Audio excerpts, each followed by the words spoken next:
Of course, NXT TakeOver 2, Brooklyn was one of these great weekends that they kind of started doing, and now they do all the time, where they had a pay-per-view, they had a SmackDown, probably, and a Raw in the same building. And one of the events that happened was SummerSlam. There was something that happened at SummerSlam I wanted to ask you about, because it's such a interesting topic to me. The finish of the main event was Brock Lesnar, Randy Orton. The finish was Brock Lesnar elbowing Randy Orton legit in his forehead and his face until he bled, and they stopped the match. A lot of controversy. Apparently, Chris Jericho and Brock Lesnar got into a fight backstage. What was your reaction to that at the time?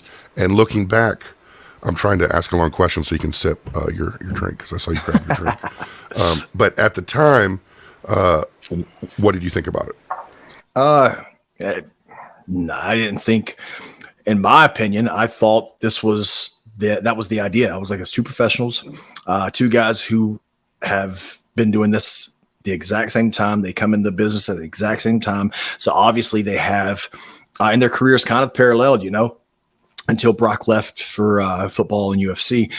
But two guys who are professionals, and I'm sure, and I was sure that was part of the plan. You know what I mean? Like, I don't think Brock had there was no reason for Brock to have any malicious intent to go out there and elbow Randy across the eye for no reason, So I don't know. I think that I thought it was a work. Let's just put it like that.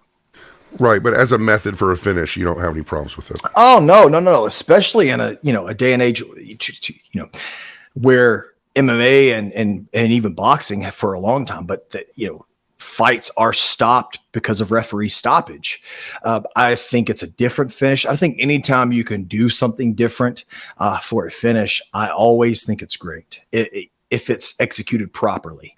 And I think you have Brock Lesnar, who legit is one of the baddest men in the world, and you have him in there with Randy, and that's a way to protect both guys, but also make Brock look like a killer without pinning Randy, right, who, if they wanted to do a follow-up match, a rematch, you know what I mean? All Randy's got to say is, look, I hung with you. You're supposed to be the baddest man in the world. I hung with you the whole time. And the reason I lost was because the referee, you know what I mean? And then we could go from there if we wanted to. So I'm not one of these guys that thinks that every match always has to have a distinct finish. And if it doesn't have a distinct finish, then it was bad or it was wrong, because you never know where the story is supposed to go. You know what I mean? So I didn't mind the finish at all.